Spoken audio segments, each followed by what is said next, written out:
Good evening students and welcome back to my channel Nivarna Classes and students this is Suvir Vandana Das sir.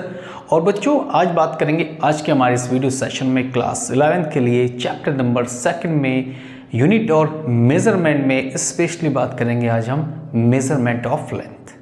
Okay ये एक important topic है और इस topic में मुझे आपको बताना है कि हम किसी भी लेंथ को किस तरीके से मेज़र कर सकते हैं।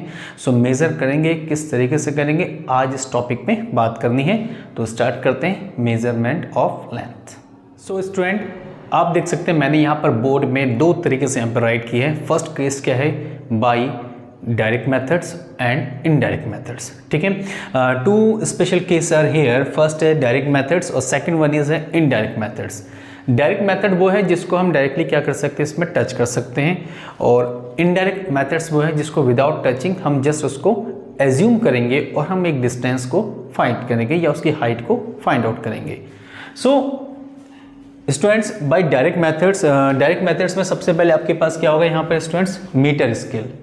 ठीक है, सो मीटर स्केल जनरली जो भी मीटर स्केल होता है, जैसे हमारे पास स्केल होती है लाइक जैसे ये एक मीटर स्केल है, नॉर्मल स्केल है। अगर हम इससे किसी की भी ऐसे करके डायरेक्टली उसको मेजर करते हैं, so this is called metre scale.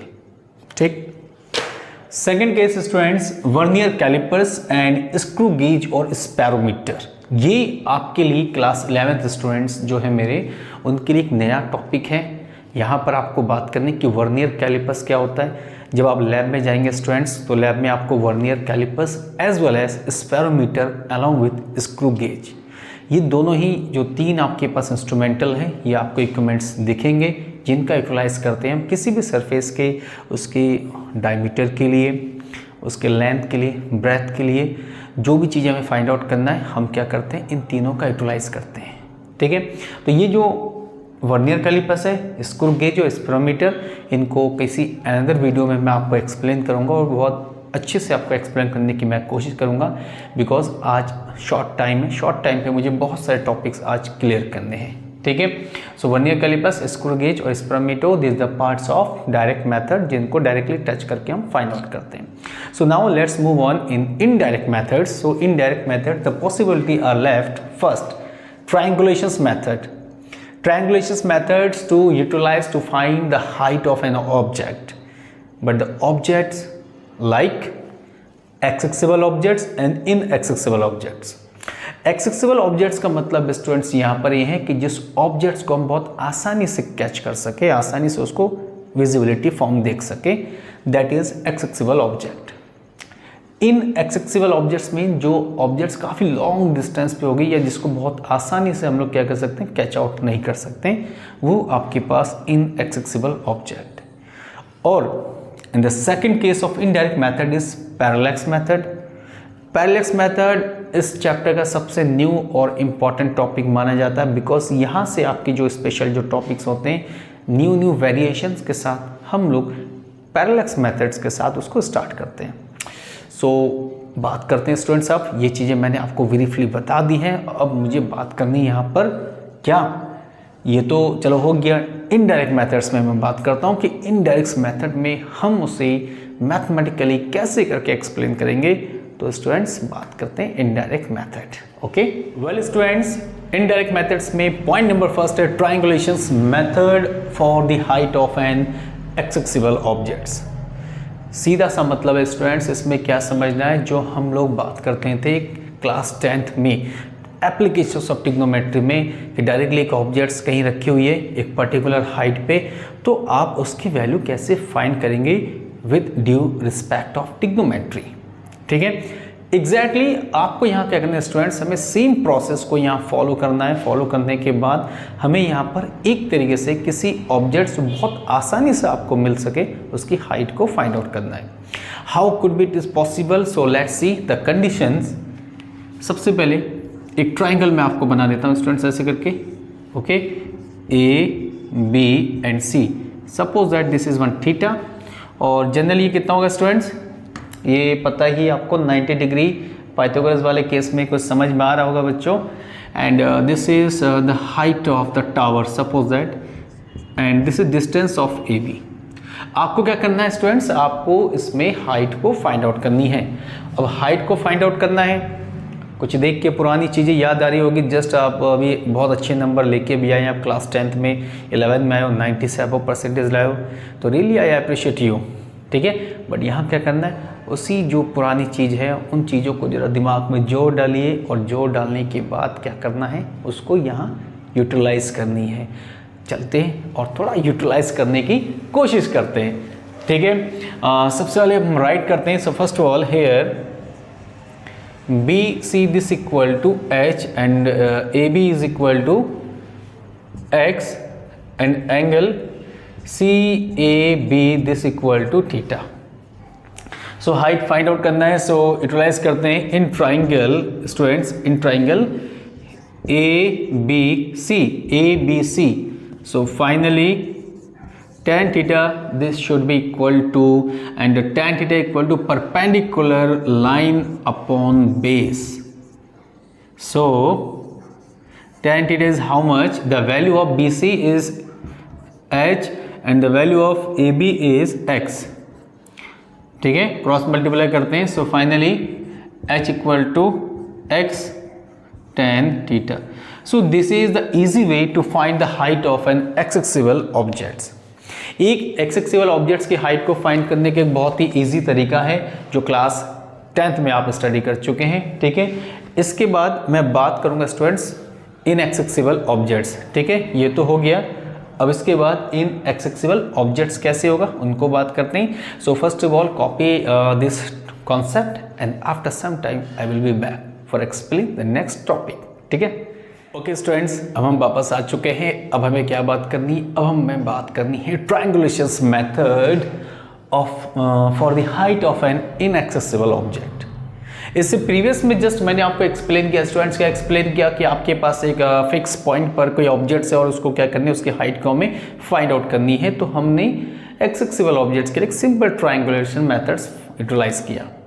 Exactly अभी भी हमें वही मेथड को सॉल्व करना है, बट यहाँ पर जो टॉपिक है यानी कि जो ऑब्जेक्ट्स जो रिलेटेड है टॉपिक के साथ, थोड़ा सा डिस्टेंस पे आपको क्या करना है, यहाँ पे यूटिलाइज करना पड़ेगा।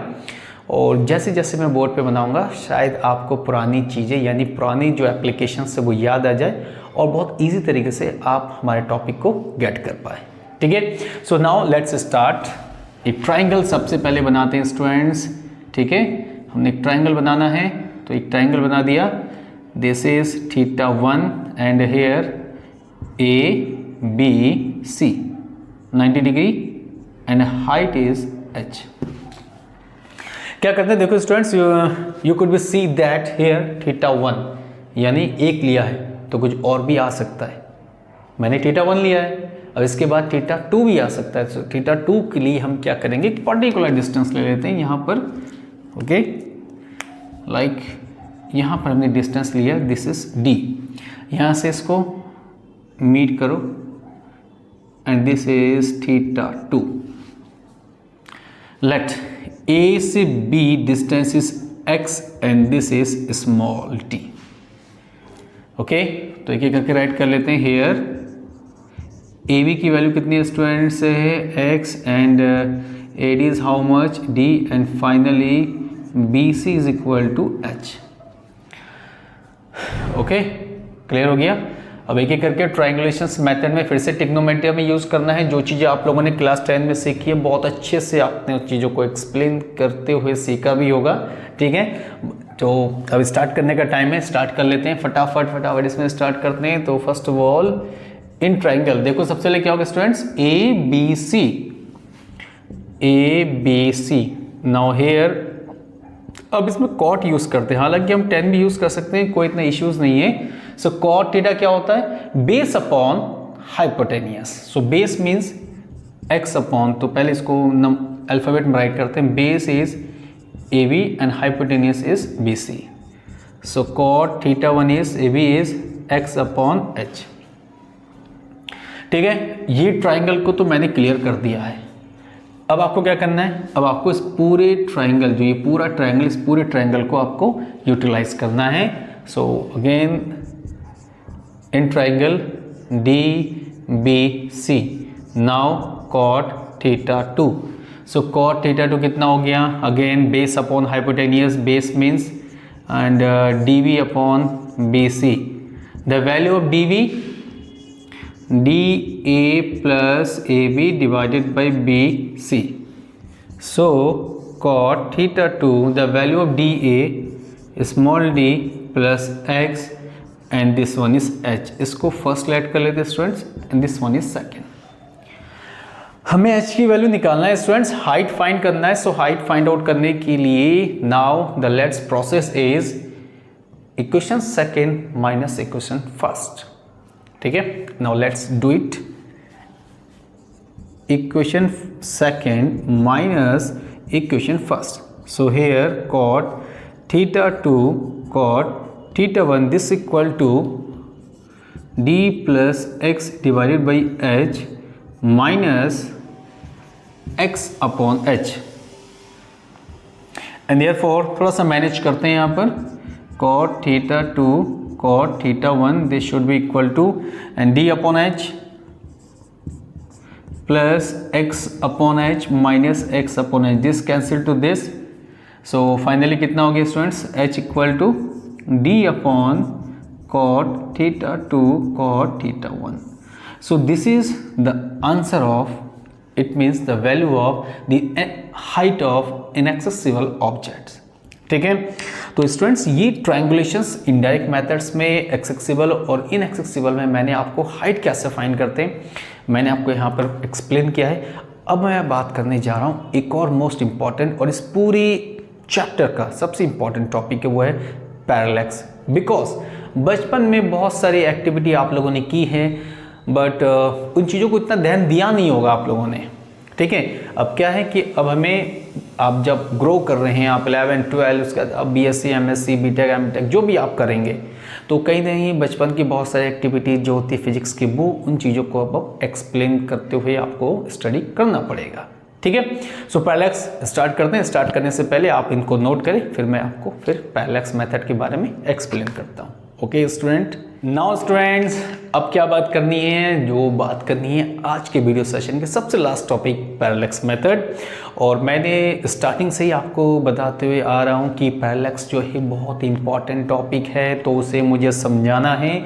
और कैसे समझाएंगे, चलो स्टार्ट करते हैं. पैरेलैक्स मेथड में मैं आपको थोड़ा बचपन में ले जाता हूँ.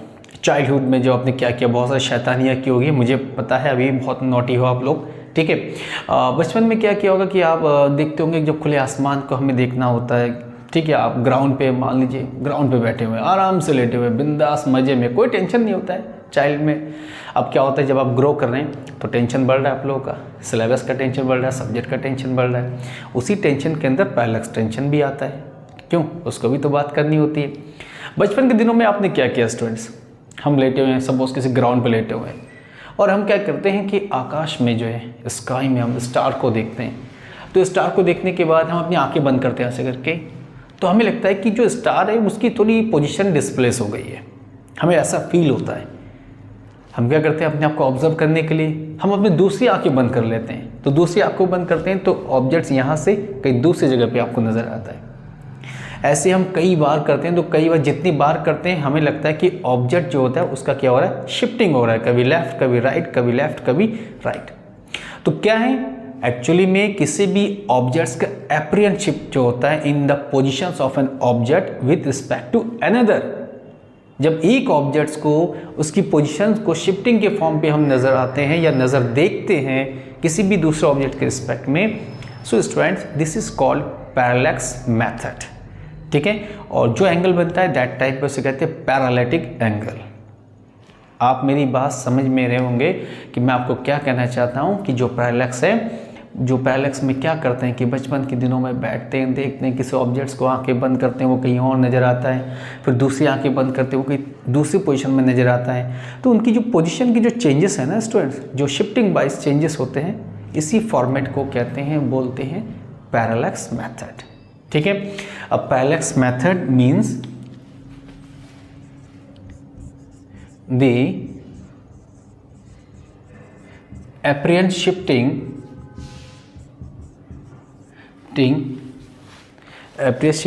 in the positions in the positions of an object